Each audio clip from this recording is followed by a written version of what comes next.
2 days to go. Meanwhile, Donald Trump and Hillary Clinton hope to hit the magic number of 270 electoral voters to secure the presidency. Or will it? One Democratic elector in the state of Washington says he won't vote for Hillary even if she wins his state in a landslide. He says, quote, "I hope it comes down to a swing state and it's me. Good. She ain't getting it. Maybe it'll wake up this country. We cannot go 4 more years with either of these idiots."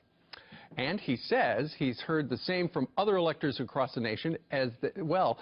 The question is this legal? Could they do it? Here with more is Fox News contributor Lisa Booth. Good morning to you, Lisa.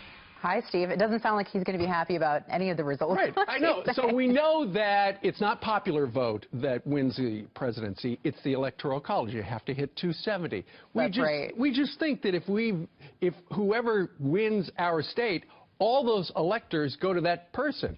No. Well, that's not the case. And actually, what's interesting is with this gentleman, there's actually no federal law or constitutional provision that requires these electors to vote for the candidate who wins the popular vote in their states.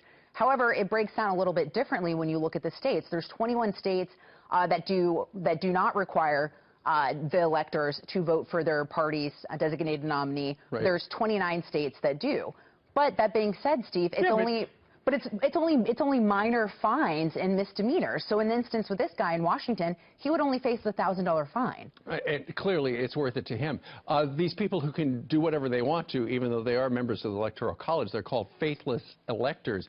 Throughout history, we got a graphic to show you. 71 of them have changed their minds because the original candidate, for instance, have died. 3 have chosen to abstain.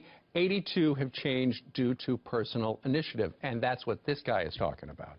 Which is very interesting. And what's interesting, too, Steve, I mean, look, let's face it, this has been a hotly contested presidential cycle. You have 2 candidates with very high unfavorables. And so, you know, this is interesting times we're living in these days, Steve. Okay, here's the thing. It's kind of a screwy setup, the way it is right now. I get the Electoral College. There are a lot of people who don't like it, think that the popular vote should determine the President of the United States. But then when you get into the subset of who these electors are and that they can change their mind, let's say my entire state went in a landslide for Hillary Clinton, and he's going to say, nope, I'm not going to be part of it. Maybe they should rethink this thing. It does, and I think this is obviously sort of a protest from this guy, both, I think, to the Electoral College and obviously to the candidates themselves. He was a Bernie Sanders supporter. So, right. And what's really interesting, Steve, if things come down to the wire on Tuesday night, which is where things are right now, you know, this could throw things off. So. Mm-hmm.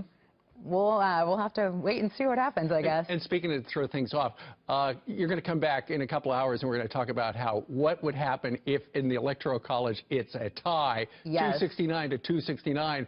Then there's a whole process, because it has actually happened a couple of times back in the olden days, but there is a process, and people will not like it when they see it. No, and we'll get into that, too. All right, Lisa, thank you very much. Thank you, Steve. Good to have you.